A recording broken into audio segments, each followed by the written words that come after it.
In the Field updates on Market Journal are supported by the Nebraska Corn Board. Let's return to harvest progress for our In the Field update. This week we visited with Clark McPheeters, who's farming near Gothenburg, Nebraska. Clark, tell me a little about the family farming operation. Sure. I farm with my dad and my brother, and we operate on white and yellow corn and soybeans and alfalfa.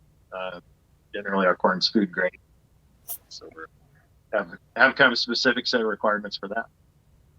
Yeah, I'd like to dive in there a little bit more if we can in a second, but tell me about harvest progress, where you sit today. Sure. We're a little over half done with corn.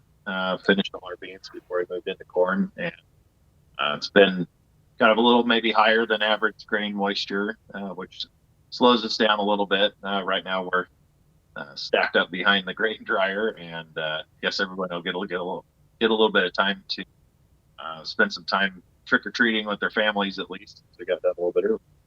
Here we go. That's a good reason to take a little pause too. That doesn't hurt at all. Gothenburg, Nebraska, you guys got quite a bit of irrigation, I have to imagine, on the acres that you're covering for your crops, right? Yep, basically 100% irrigated. It would be a tough go most years to raise a good crop without irrigation, so we're blessed to have good water here.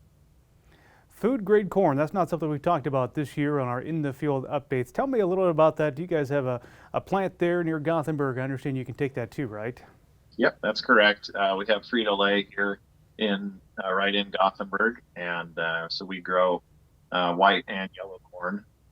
So all the Fritos, Doritos, etc. That's what our corn goes into. Wet corn, that's your challenge as we sit here going into the month of November. What's going on? What's the story there, Clark?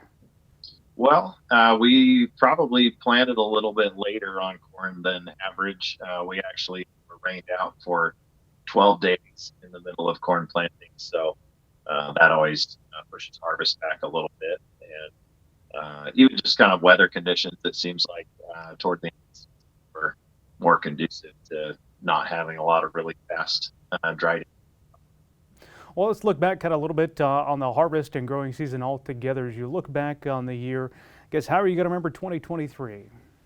Well, I think probably I would say a wet start, certainly during planting, and then a dry finish. And I guess fortunate to have irrigation in order to supplement the demands of the crop that weren't being met by rainfall during the important stages during grain fill. Well, Clark, thanks so much for joining us. We sure appreciate it.